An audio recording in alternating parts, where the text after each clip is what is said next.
Nangako ho kayo sa amin o nabanggit po ninyo last interview that you will confront the regional director of DPWH in Region 1. Di po ba dito ho sa inyong mga nadiskubre na mga umano ay substandard na mga proyekto sa La Union? Kumusta po ito? Kumusta po 'yon?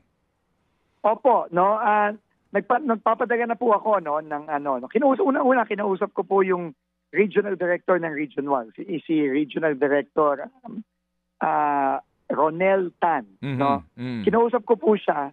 Ang sinasabi po niya, yung proyekto pong nakita namin sa Bawang, Oriental Mindoro, yung pong pinuntahan namin ni Mayor Benji Magago, ay nasa ilalim po ng district sa Bawang, no? So, yun po ang sinabi niya sa akin. Pero nonetheless, magpapadala po kami ng show cause dito sa region, na rin sa district Mindoro, para may paliwanag nila kung bakit itong nakita namin. No, pero tuloy-tuloy po ito, no? Kasi ang napapansin ko lang dito, Sir Ted, no, sa DPWH, sa 2 weeks, a little over 2 weeks kung nandito, no? Uso po dito ang turuan, no, Sir Ted.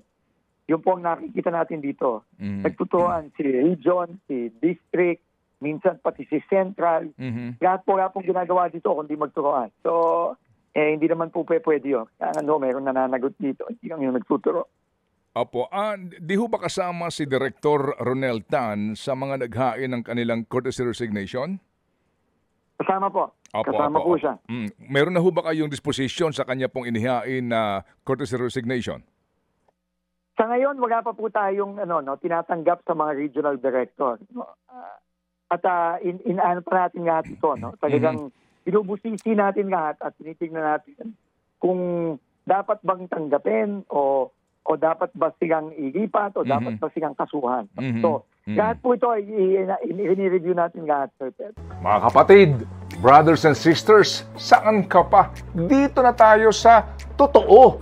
Dito na tayo sa True FM. Mga kapatid, mag-subscribe and follow po kayo sa social media accounts ng True Network PH. Yan po kami. Hanapin nyo lang True Network PH, Facebook, Instagram, YouTube, TikTok, and podcast. Mapa Apple or Spotify man yan, mahahanap nyo kami. Lahat ng mga napapanood at napapakinggan nyo po sa programa, nasa social media accounts namin yan. So, paano mga kapatid? See you sa social media!